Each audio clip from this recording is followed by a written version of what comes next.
हम लोगों ने, आप सभी भाई बहन जानते कि यहाँ कोई बाबा नहीं है, कोई उपदेश देता है। ये संदेश है उस बाबा का जिस बाबा से हम परिचित हैं। कहा गया है कि चंदा मामा सबके मामा से घर घर के बाबा। जो घर घर के बाबा हैं हम आप उनसे परिचित हैं, अपरिचित कोई नहीं है।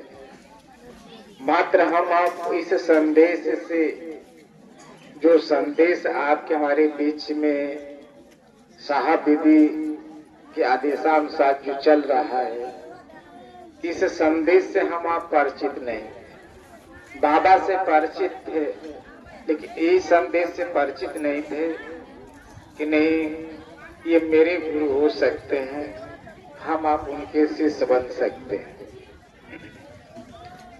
यहाँ अगर देखा जाए चर्चा में तो दो बात होती है।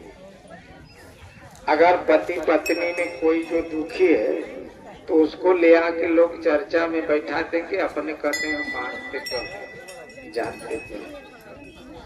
देखिए यहाँ यह बात नहीं है कि बाबा के शरण में वही जाता है जो दुखी होता है। हमारे गुरुदेव इतने दयालु हैं कि सदा देने का ही काम करते आए हैं, चाहे जो भी जुग रहा हो, चाहे जो भी जुग रहा हो, जो भी इनके पास आया है लेने का ही काम किया, कुछ दिया नहीं। आज तक ये धरती के लोगों ने बाबा को कुछ दिया नहीं। जो भी इनके पास गया मात्र लेने का ही काम किया। जबकि यहाँ कहा जाता है कि जब किसी से प्यार होता है तो लिया नहीं जाता है, दिया जाता है। हम आपने बाबा से जब प्यार किया, एक संबंध को जोड़ा, चाहे भक्त बना, वो भगवान है, पिता बना, बाबा आप पिता हैं, तो हम आपने पुत्र बना, तभी भगवान के शरण में गया। शिष्य बना, वह गुरु है, तभी उनके पास गया। तो जो भी भाव में हम आपने गया, लेने का काम किया, हम आपने कुछ दिया नहीं, कोई कुछ दिया नहीं। बाबा का लोटा, बाबा का पानी हम आपने उनके ऊपर चढ़ा दिया, उनसे लेने का काम किया, कुछ दिया नहीं। जब आज हम आपने ये महामानव साहब जिनको कहा जाता है इस कलयुग के प्रथम शिष्य भैया हरेंद्रानंद और दूसरे शिष्य दीदी लीला माँ, जब ये लोगों ने तपस्या करके ये भोले बाबा को गुरु स्वरूप में धरती पर उतारे और मेरे गुरुदेव, मेरे बाबा, मेरे स्वामी जी से एक ही वरदान मांगे कि ये धरती के एक एक व्यक्ति आपके शिष्य हो जाए। हम आप तो बहुत कुछ मांग रहे हैं, गुरु जी से शिष्य बने हैं, हम आप उनसे बहुत कुछ मांग रहे हैं। दुख है तभी मांग रहे हैं, कुछ चाह रहा है तभी मांग रहे हैं। आनी मन के अंदर जो भी चाह रहा है, इच्छाएं हैं जो हमें आपको जरूरत है, मांग रहे हैं। लेकिन मेरे साहब जी मांगे क्या, भैया जी क्या मांगे? धरती के एक एक व्यक्ति शिष्य हो जाए। अब उनसे कुछ मांगे नहीं, कहें कि हमें जगत का भला चाहिए। कहें जगत का भला तुम कैसे करोगे? कहें हम नहीं करेंगे। तब गुरु जी कहें कि तुमको जाकर कहना पड़ेगा कि शिव आज ही गुरु है। साहब जी कहें सरकार किताबों में लिखा है शिव जगत के गुरु हैं, लेकिन आपके तरफ से आवाज आ रहा है कि शिव आज ही गुरु हैं। हरेंद्रानंद आपको कहना होगा, हमारा आदेश है। तो साहब जी यही मांगे कि धरती के एक एक व्यक्ति आपके शिष्य हो जाए। अब यहाँ दो बातें, पत्नी दुखी है तो पति लिया कर चर्चा में छोड़ देगा।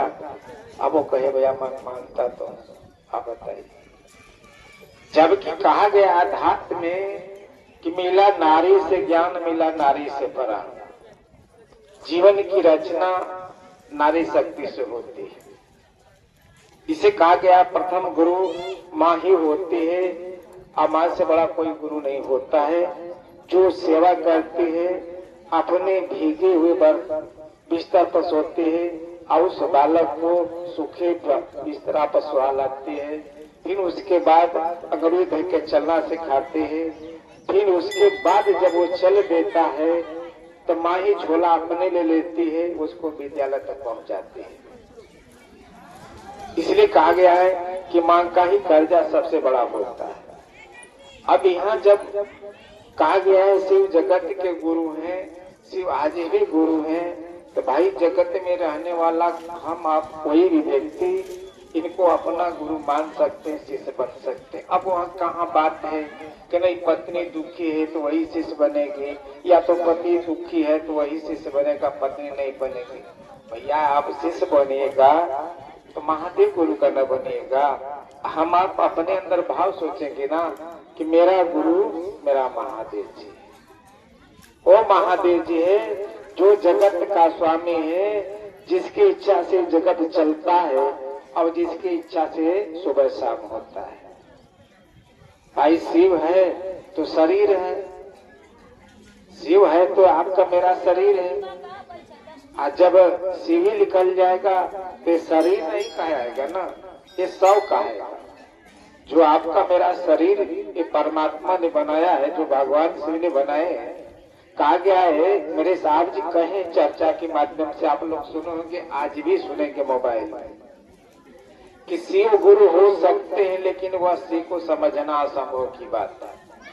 यानी हम आप उनके शिष्य बन सकते हैं, वो आपके मेरे गुरु हो सकते हैं, लेकिन वह शिव को समझना असंभव की बात है, हम आप नहीं समझ पाएंगे।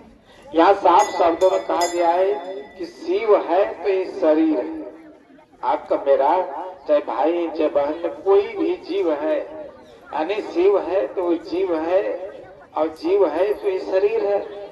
और जब इसी से जो ही निकल जाएगा तो शरीर नहीं कहलाएगा, तब इसको लोग कहेंगे 100 पड़ा है, यानी 100 हो जाएगा, शरीर से 100 हो जाएगा।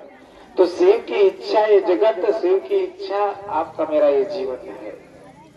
इसलिए कि जब शिव ही जीव के रूप में उपस्थित हुए तब जाके सृष्टि का निर्माण हुआ। आइए हम आप इस पर प्रकाश डालते थोड़ा चलते हैं कि हमारे साहब जी हमें आपको कितनी आसान रास्ता बताए हैं। हर एक भाई बहन, कोई जात पात से नहीं, कोई छोटा बड़ा से नहीं, कोई खान पीन से नहीं, बाबा तो सबके बाबा हैं।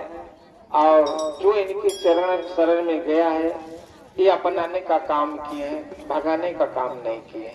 वो छोटा बड़ा नहीं देखते हैं, कोई जात पात नहीं देखते, मात्र वह अपने पास जब वो जो इनके शरण में गया वो अपनाने का काम किए। और सदा हम आपने जो भी उनसे मांगा मेरे बाबा मेरे गुरुदेव देने का काम किए।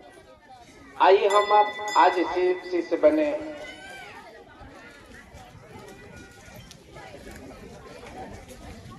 मेरे साहब दीदी के आदेशानुसार ये संदेश आया है कि यह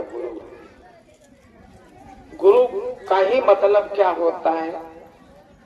गुरु कहा गया है कि गुरु अपने शिष्य को अंधकार से प्रकाश की तरफ लाता है। गुरु का एक दायित्व होती है, गुरु का जिम्मेदारी होता है कि वो अपने शिष्य को अंधकार से प्रकाश की तरफ लाता है, फिर अपने शिष्य को अपना जैसा बनाने का दायित्व रखता है।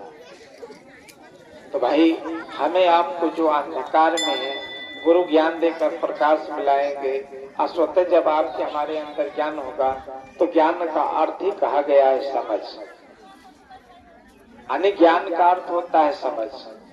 यानी जब हम लोगों के अंदर ज्ञान होगा, गुरु ज्ञान होगा तो ये समझ होगा। और जब समझ होगा तो आपके हमारे हर चीज में अंतर परिवर्तन होगा, विचारधारा में, चाल चलन में, बात व्यवहार में हम लोगों के अंदर अंतर होगा। यानी ये समझ में आएगा कि जो हम आप कर रहे हैं शायद गलत है।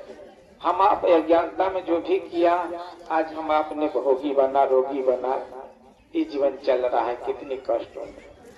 और जब ये ज्ञान हो जाएगा, गुरु ज्ञान हो जाएगा, समझ हो जाएगा, तो अपने आप परिवर्तन हो जाएगा। और जो दुख की बात होती है कि हम आप दुखी हैं, हम आप लोगों ने सुना होगा, मेरे बाबा मेरे गुरुदेव को कहा गया है हर हर महादेव। यानी हर हर महादेव का ही माने होता है जो सारे कष्टों को हरता है।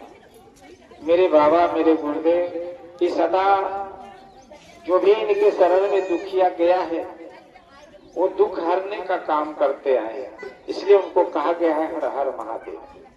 और जब हम आपने उनसे कुछ मांगा है तो देने का काम करते आए हैं, इसलिए कहा गया है दानियों में दानी महादेव जी।